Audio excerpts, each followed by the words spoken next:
Assalomu alaykum hammaga. Bugun sizlarga basay karomi, ya'ni koreyskiy chimchini hech qanaqa sirlarni yashirmagan holda eng oson usulda tayyorlashni ko'rsataman. Sizlarga yanada oson bo'lish uchun kerakli ma'lumotlarni opsiyaniyada yozib qoldiraman. Birinchi bo'lib ishimizni karomimizni ustki ortiqcha barglarini olib tashlab, to'rt bo'lakga bo'lib idishimizga taxlab olamiz. Karomimizni tuzli suvini tayyorlash uchun qaynab sovutilingan 4 litr suvimizga 400 gram tuz solib, yaxshilab aralashtirib eritib olamiz. Shunda har 1 litrga 100 gram tuzdan to'g'ri keladi. So'nggi ishimiz karomning ustiga og'irroq narsa bostirib, 3 kunga xona haroratiga qo'yib qo'yamiz. Tuzlangan har bir karomni achchiqsiz tasavvur qilib bo'lmaydi. Achchig'ini tayyorlash uchun 6 dona qizil bulg'or, 10 dona qizil qalampir, 10 dona sarimsoqni chopper yordamida maydalab olamiz. Achchig'i kamroq bo'lishini xohlasanglar, qalampirni 5 dona, qizil bulg'orni esa 10 dona solsangiz ham bo'ladi. Sizlarga yana qanaqa tuzlamalar retseptlari qiziq bo'lsa, kommentariyada yozib qoldiringlar. Bilganlarimni o'rgatib borishga harakat qilaman. Karomimiz ham naq 3 kun deganda tayyor bo'ldi. Tayyorlangan achchig'imizni karomlarimizni har bir qavatiga yaxshilab surib chiqamiz. Karomimizni saqlash muddati salqin joyda o'zini suvda turgan holda 4-5 kun.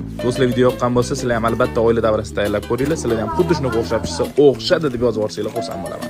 Videoni yo'qotib qo'ymaslik uchun saqlanib qo'yishni unutmanglar. Ko'rgan vaqtingizga rozi bo'linglar. Hammaga rahmat. Bilasizmi?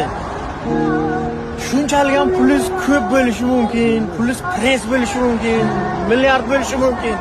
Lekin o'shani bir degancha yo'qotadigan sabab bor. Uni sababi ayolni ikkita qiling. Men javob beraman sizga, 1 yilga bo'lmasdan borku, nolga tushish ijozat emas. Qarzga kirib ketishingiz ham ijozat emas.